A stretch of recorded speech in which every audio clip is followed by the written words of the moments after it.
Halo, salam sehat dan salam sejahtera untuk kita semua. Siswa Bapak yang ada di rumah, mari kita belajar tetap dengan serius. Harapan saya kalian tetap mengikuti pembelajaran yang diberikan Bapak Ibu guru kepada kamu semua yang ada di rumah, tetap kamu ikuti dengan sebaik mungkin.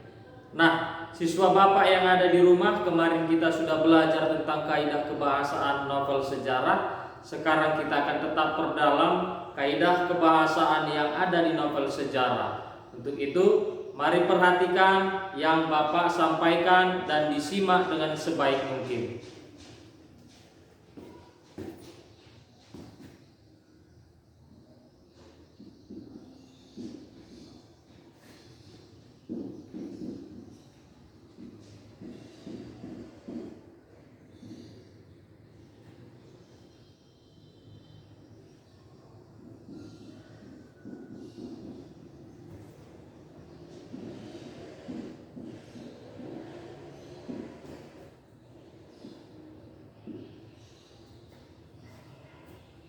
Ternyata di dalam kaidah kebahasaan novel sejarah ada yang perlu kamu ketahui.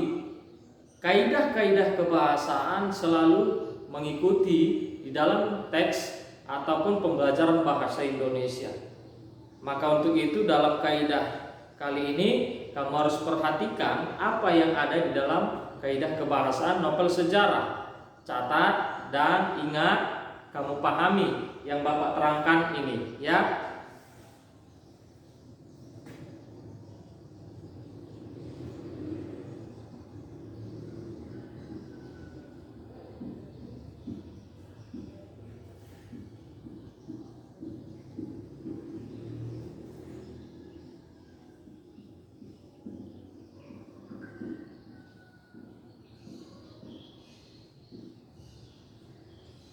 Kaidah yang pertama banyak menggunakan kalimat yang memiliki kalimat lampau. Kalimat lampau ini maksudnya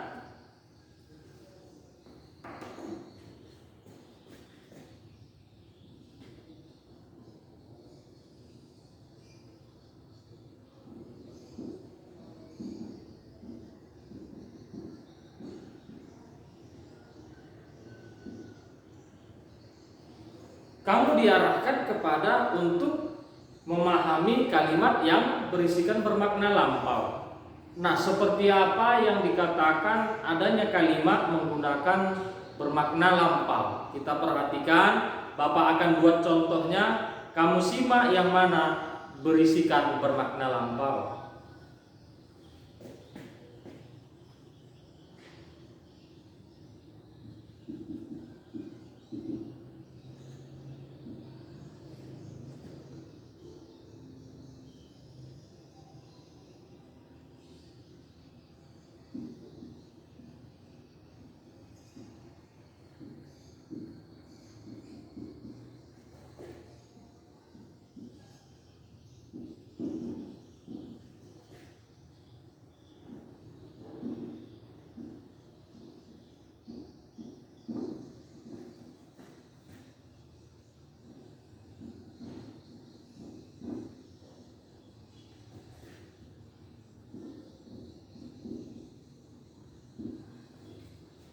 Contoh yang pertama saya buat, saya disuruh oleh guru untuk membersihkan ruangan tua itu. Nah, kalimat ini saya bawa untuk kepada pemisalan agar kamu bisa paham manakah yang dimaksudkan menggunakan banyak kalimat atau berisikan bermakna lampau. Kita akan temukan yang mana pada kalimat ini adanya satu bermakna lampau yang berisikan di dalam kalimat ini. Saya ulangi, saya disuruh oleh guru untuk membersihkan ruangan tua itu. Nah, kita temukan di sini adanya bermakna lampau yang diungkapkan di dalam kalimat ini.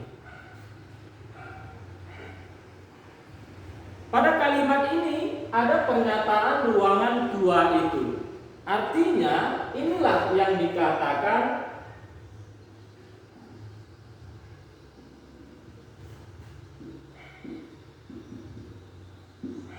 bermakna lampau.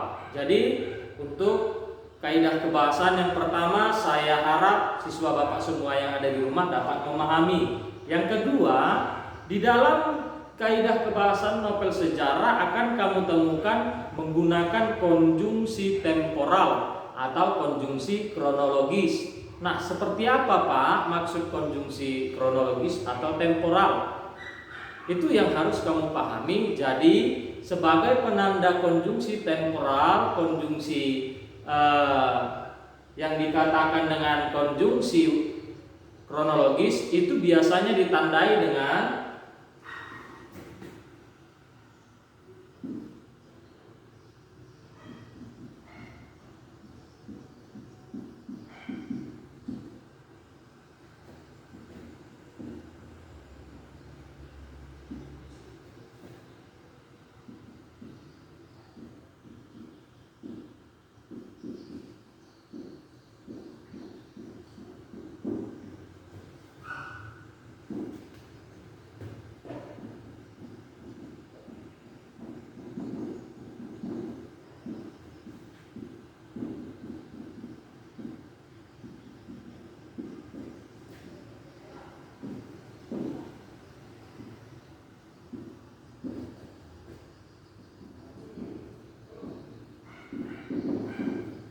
Nah, inilah yang menjadikan sebagai penanda yang ada pada konjungsi temporal atau kronologis. Ini bagian dari kaidah kebahasaan novel sejarah, yang dimana penanda yang pertama berisikan sejak saat itu, setelah itu, mula-mula, ataupun kemudian. Kita bawa dalam satu contoh ya. Kita ambil, Bapak buat dulu, saya boleh yang manapun jadi, kamu boleh buat sebuah kalimat melalui penanda kalimat konjungsi temporal atau kronologis. Apakah dari sini boleh kamu buat kalimatnya atau dari sini juga. Nah, lebih baik kita coba salah satu contohnya saya akan ambil.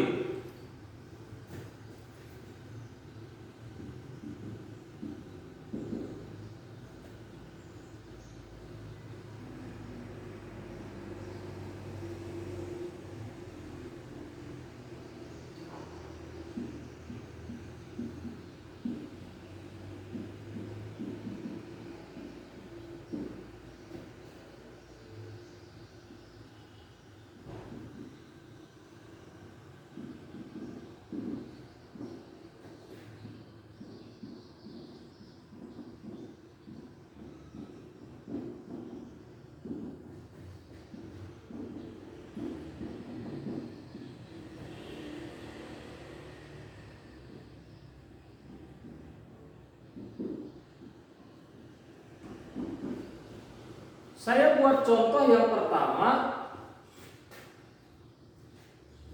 Sejak saat itu kekhawatiran bangsa Indonesia semakin menjadi-jadi. Nah, saya mengarahkan kalimat ini kepada situasi kita yang telah kita alami di lingkungan kita, yaitu dengan adanya pandemi ini. Setelah dikabarkan isu-isu korban jatuh, korban yang meninggal, ataupun jiwa-jiwa yang telah direnggut dari virus corona, maka berita ini semakin menjadi-jadi, semakin heboh, semakin tidak terkendali lagi, dan masyarakat penuh dengan kekhawatiran. Untuk itu saya angkat dulu, sejak saat itu kekhawatiran bangsa Indonesia semakin menjadi-jadi. Artinya di dalam teks ini memberikan makna tersirat untuk kepada masalah pandemi COVID-19. Untuk itu kita temukan, kita belajar bukan untuk belajar pandemi, tetapi saya bawa kepada pemisalan. Sejak saat itu, inilah contoh yang saya ambil dalam konjungsi temporal atau kronologis.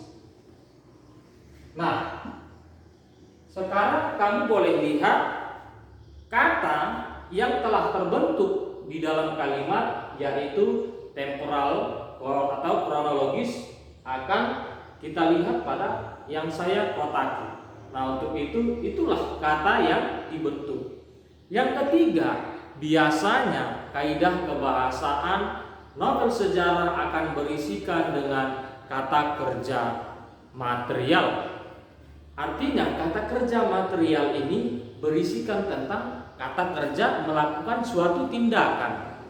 Nah, melakukan suatu tindakan apa Pak yang menjadi contoh? Apa yang menjadi bisa kami pahami supaya kami cepat mengerti sebagai penanda sama seperti ini? Pasti ada di dalam satu kalimat atau di dalam teks sebagai penandanya.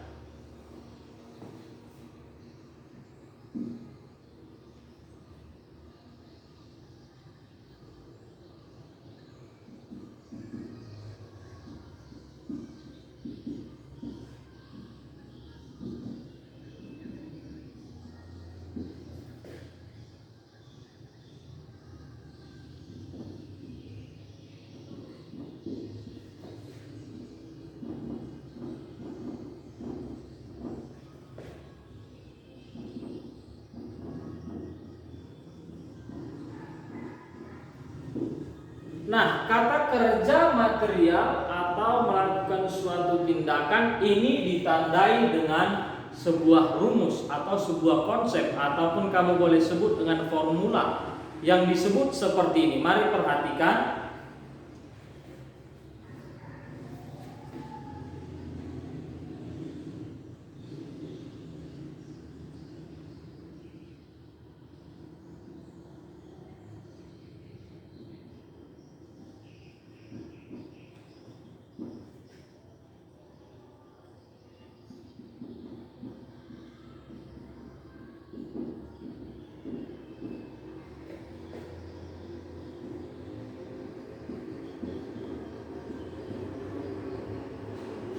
Nah, dasar inilah yang kamu akan ingat bahwasanya di dalam teks novel sejarah akan terbentuk yaitu kata kerja material yang didasari oleh yang tersusun dari formula rumus konsep, yaitu subjek ditambah verba material ditambah objek atau yang disebut dengan subjek S, objek O.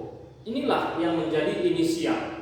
Nah, sebagai penanda lain ini boleh dikatakan dengan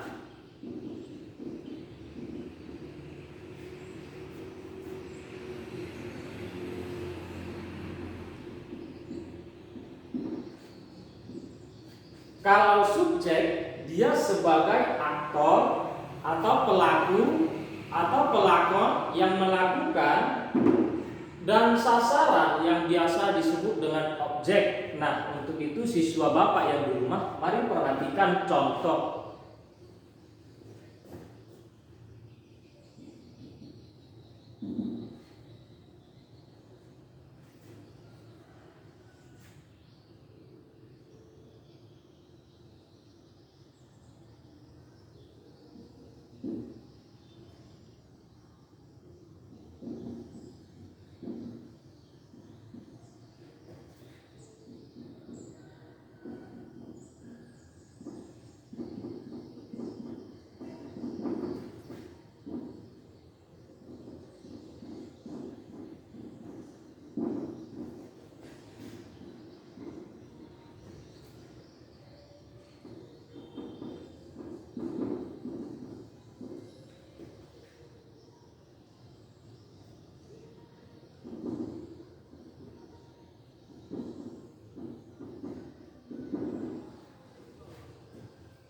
Contoh yang saya berikan di dalam kalimat kata kerja material melalui rumus ini kita akan cari, yaitu yang manakah subjek. Rudi Hasibuan telah meliput semua rangkaian acara pelantikan eselon 3. Contoh ya, Bapak buat ini sebagai pemahaman supaya kamu bisa tangkap, kamu jelas memahami. Untuk itu kita tentukan yang manakah dikatakan subjek atau aktor.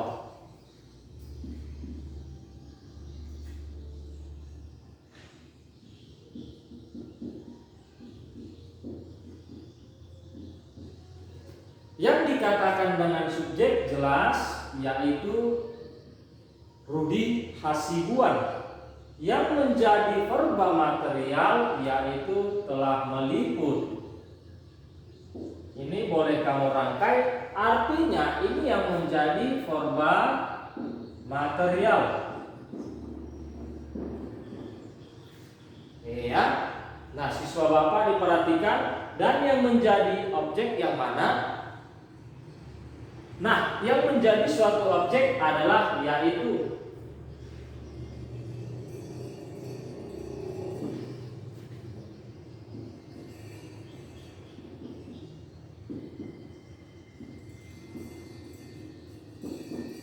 Inilah yang dikatakan objek.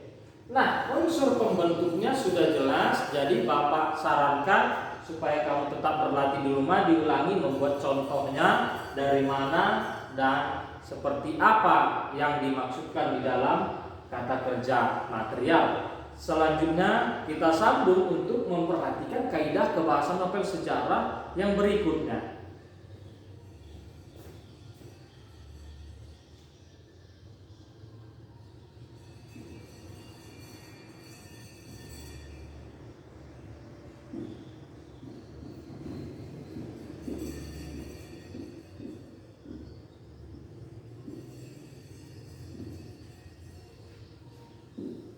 Ada rupanya dikatakan kalimat tidak langsung, ada dikatakan dengan kalimat langsung. Namun kali ini untuk novel sejarah biasanya pada umumnya menggunakan kalimat tidak langsung.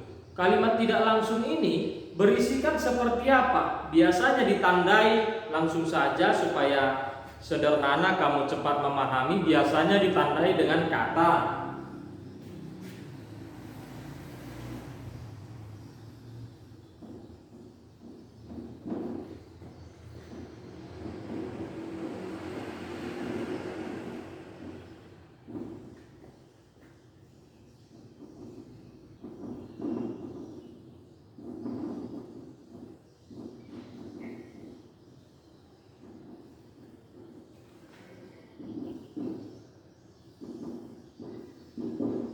Nah, inilah sebagai penanda. Biasanya kalimat tak langsung ditandai dengan bahwa menyatakan, bercerita tentang, dan lain-lain. Dengan catatan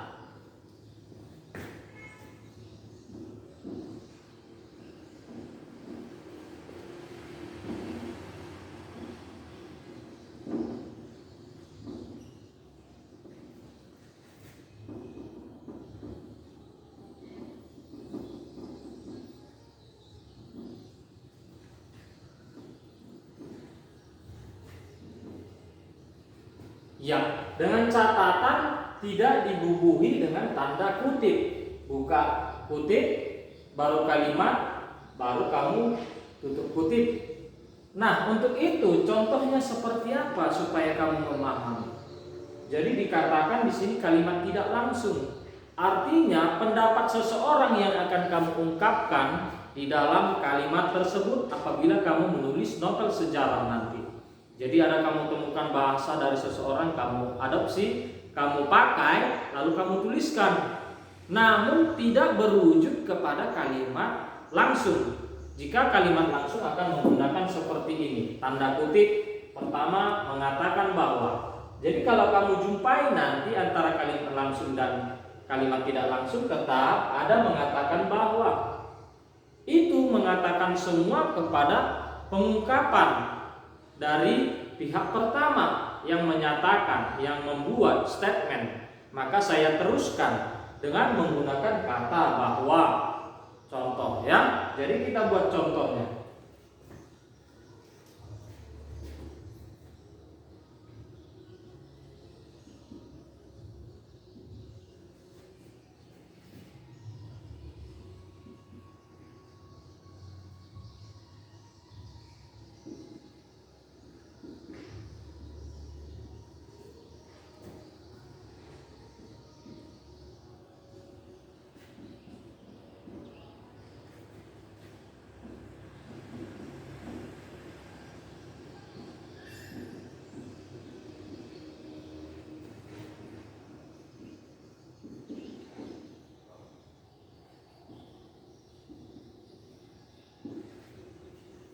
Inilah contoh yang boleh kita lihat sebagai pembelajaran kamu.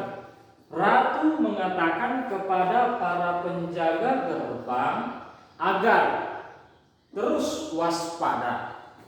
Jadi ada misalnya contohnya di sini penyerangan ataupun permasalahan supaya tidak terabaikan, bisa menembus pintu gerbang. Mungkin barangkali yang pertama sudah pernah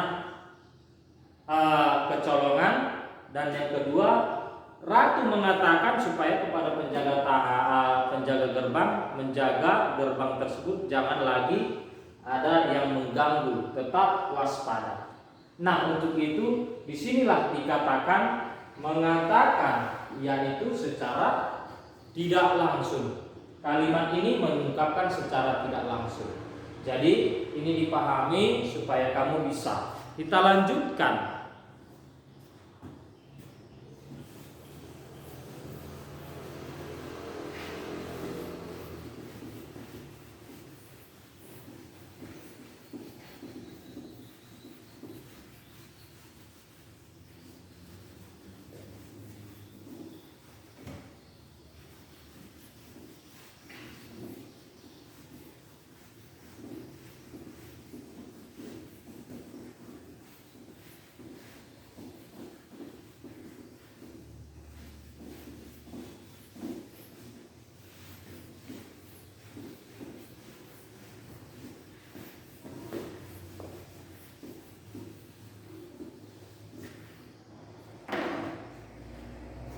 Untuk yang kelima, di dalam kaidah kebahasaannya yang kelima kamu perlu perhatikan, yaitu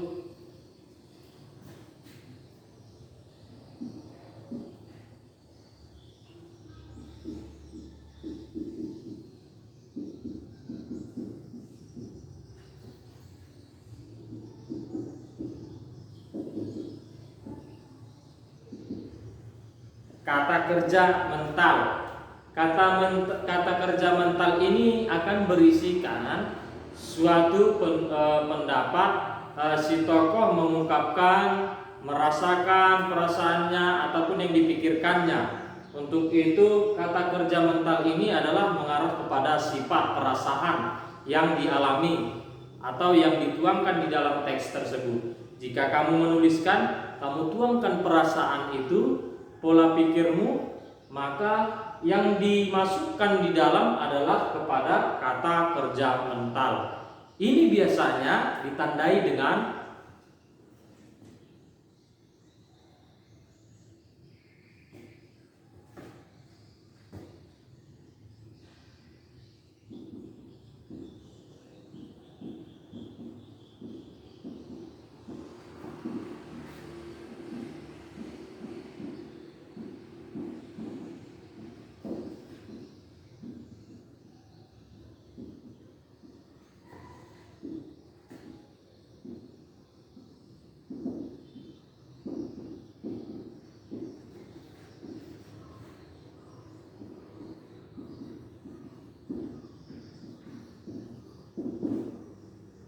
biasanya kalimat ini ditandai dengan mengungkapkan, menambahkan, merasakan, menginginkan, dan lain-lain dan sebagainya. Banyak yang mengungkapkan kata perasaan, kata sifat.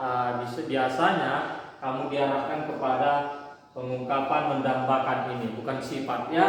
Jadi kata kerja ini mengarahkan kepada perasaan, beda sifat. Nah, untuk itu mari perhatikan. Di dalam ini ada yang dikatakan dengan mengungkapkan. Mengungkapkan ini biasanya sang penulis biasa menuangkan perasaannya.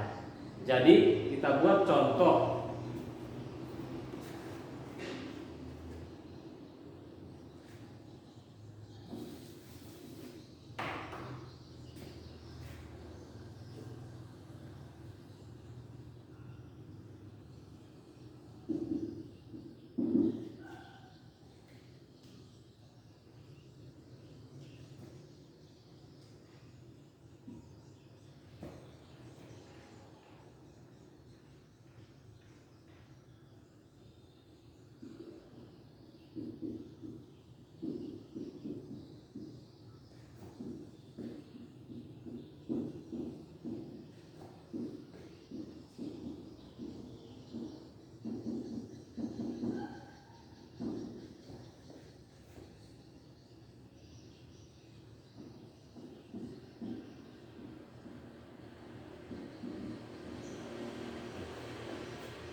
Nah, yang kedua dikatakan di sini contohnya ada dua.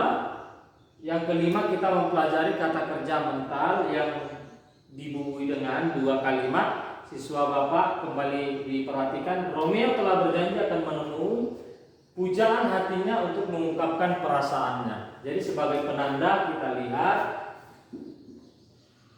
ini contoh yang kedua, Tina sangat mendambakan lelaki yang berparas ganteng. Jadi inilah yang dikatakan dengan kata kerja mental. Selanjutnya, mari dipahami untuk kaidah kebahasaan yang dikatakan dengan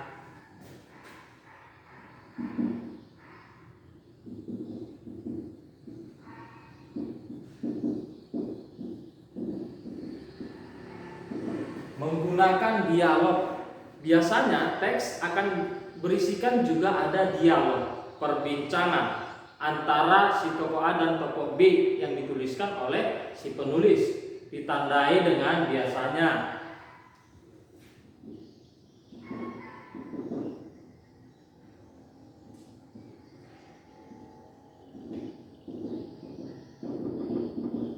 contoh.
Nah, ini adalah contoh yang mau saya katakan adanya suatu percakapan antara tokoh A dan B. Saya ambil ini pemisalan dua tokoh, yaitu mana makan tadi siang itu makanannya, mana makanan tadi siang itu, kata tokoh A. Lalu tokoh B menjawab, maaf ibu, semua sudah saya buang. Nah, inilah yang dikatakan dialog. Biasanya kita temukan ada yang menggunakan dengan tanda kutip, ada langsung menjadi dialog antara A dan B. Ini yang dikatakan dengan sebuah kaidah kebahasaan yang mengarahkan kepada penggunaan dialog. Saya buat untuk penerusan. Artinya kalau banyak kalimatnya boleh kamu sambung ke bawahnya. Nah, yang terakhir,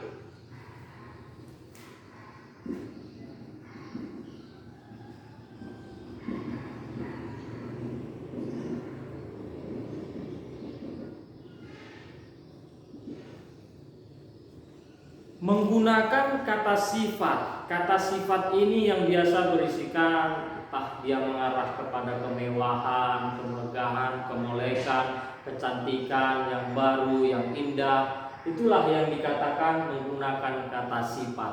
Kita bawa ke dalam contoh.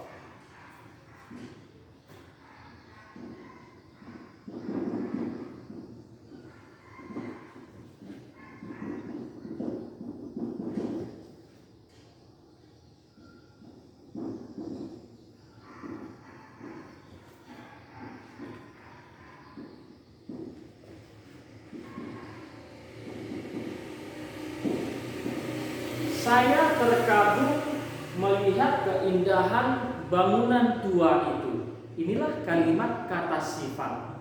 Keindahan, kemolekan, kebaikan, kecakapan, warna boleh kamu ungkapkan. Maka ini yang dikatakan dengan kata sifat. Jadi pembelajaran kita hari ini ada 8 kaidah kebahasaan yang perlu kamu pahami. Tadi Bapak sudah katakan melalui contohnya langsung supaya kamu bisa paham. Untuk itu, siswa Bapak di rumah, coba kamu pahami yang saya sampaikan sebagai pengetahuan kamu. Untuk itu, novel sejarah ini adalah novel yang sangat menarik sebenarnya.